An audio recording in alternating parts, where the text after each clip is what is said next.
네, 반갑습니다. 복음, 사랑, 생명이 흐르는 아침 이정훈 목사입니다.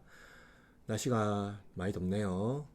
더운 날씨 중에도 하나님의 은혜를 잊지 않고 믿음으로 잘 살아가는 우리 동역자들 됐으면 좋겠습니다. 오늘 아침은 이사야 3장 1절에서 12절 말씀이고 이상한 하나님의 심판이라는 주제로 함께 아침 묵상을 시작하겠습니다. 제 3장. 보라, 주 만군의 여호와께서 예루살렘과 유다가 의뢰하며 의지하는 것을 제하여 버리시되 곧 그가 의지하는 모든 양식과 그가 의지하는 모든 물과 용사와 전사와 재판관과 선지자와 복술자와 장로와 오십부장과 귀인과 모사와 정교한 장인과 능란한 요술자를 그리하실 것이며 그가 또 소년들을 그들의 고관으로 삼으시며 아이들이 그들을 다스리게 하시리니 백성이 서로 학대하며 각기 이웃을 잔해하며 아이가 노인에게 비천한 자가 존귀한 자에게 교만할 것이며 혹시 사람이 자기 아버지 집에서 자기의 형제를 붙잡고 말하기를 내게는 겉옷이 있으니 너는 우리의 통치자가 되어 이 폐허를 내 손 아래로 두라 할 것이면 그날에 그가 소리를 높여 이르기를 나는 고치는 자가 되지 아니하겠노라. 내 집에는 양식도 없고 의복도 없으니 너희는 나를 백성의 통치자로 삼지 말라 하리라. 예루살렘이 멸망하였고 유다가 엎드러졌음은 그들의 언어와 행위가 여호와를 거역하여 그의 영광의 눈을 범하였습니다. 그들의 안색이 불리하게 증거하며 그들의 죄를 말해주고 숨기지 못함이 소돔과 같으니 그들의 영혼에 화가 있을진저 그들이 재앙을 자취하였도다. 너희는 의인에게 복이 있으리라 말하라. 그들은 그들의 행위의 열매를 먹을 것이며 악인에게는 화가 있으리니 이는 그의 손으로 행한 대로 그가 보응을 받을 것임이니라. 내 백성을 학대하는 자는 아이요 다스리는 자는 여자들이라. 내 백성이여 내 인도자들이 너를 유혹하여 내가 다닐 길을 어지럽히니라. 여호와를 떠난 유다는 하나님의 심판 앞에 서 있습니다.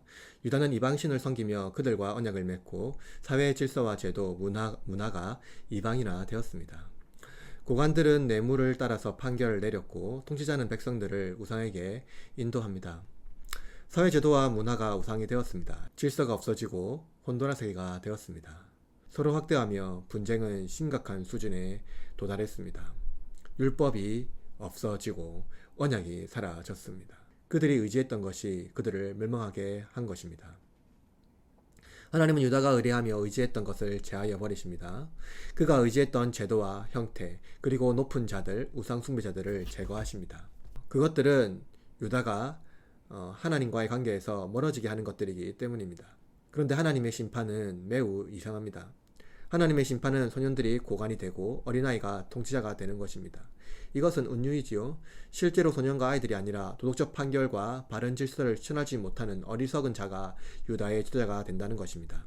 어리석은 자가 유다의 지도자가 되면 어떻게 될까요?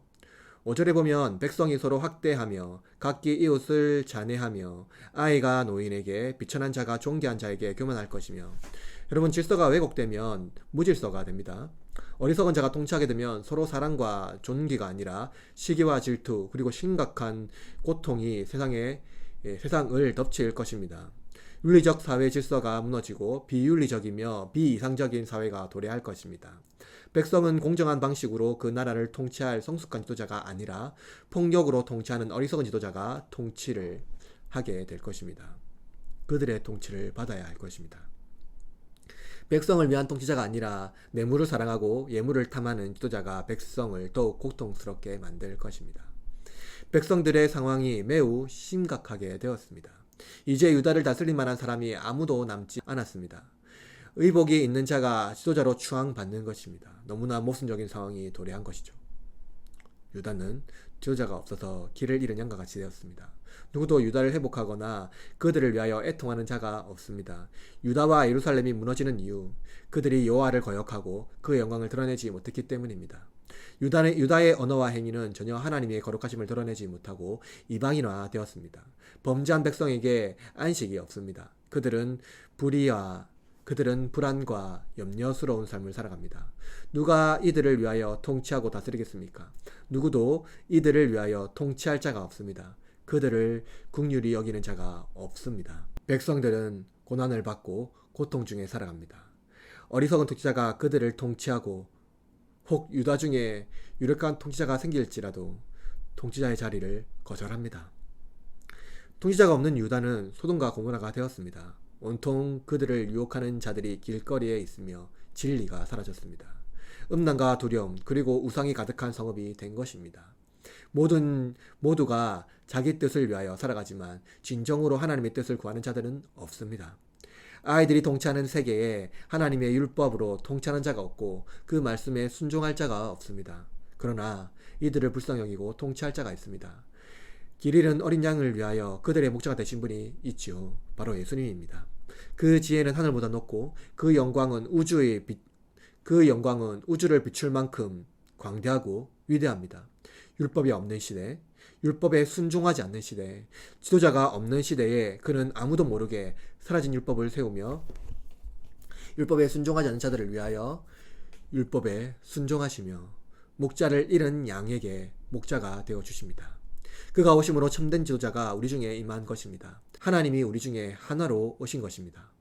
그가 오심으로 이방인화된 기독교 문화가 다시 정의와 공의를 세우고 거룩한 문화를 만들 것이며 그리스도께서 모든 우상을 태우시고 제도를 태우시고 그리스도의 문화가 꽃피울 뿐만 아니라 자기 나라로 우리를 인도하실 것입니다. 이상한 하나님의 심판은 지도자를 통해서 백성을 심판하시고 그 모든 죄에 대하여 보응하시지만 동시에 그들의 죄를 넘어서 하나님의 구원 역사를 이루어 가십니다. 우리의 진정한 통치자는 그리스도이시며 그가 만유의 주이시며 우리를 위하여 애통하시며 기도하시는 참된 통치자입니다. 불의로 가득한 이 땅을 불쌍히 여기실 분은 바로 예수님 한 분이라는 것을 기억하며 살아가야 하겠습니다. 최근 국내에 정치적 문제, 경제, 사회, 의료 등 여러 가지 어려운 문제가 많습니다. 그러나 예수님께서 우리의 통치자이시며 또 기도하시는 중보자이심을 믿고 우리의 왕되신 하나님의 가장 선하신 것을 우리에게 주실 것을 믿으며 나갔으면 좋겠습니다. 그래서 오늘 하루도 하나님께서 우리에게 선한 것을 주실 것을 믿으며 고백하며 이 땅에 힘겨운 삶일지라도 승리하며 기쁨으로 나아가는 저와 여러분이 되기를 바라고 오늘 하루를 응원합니다.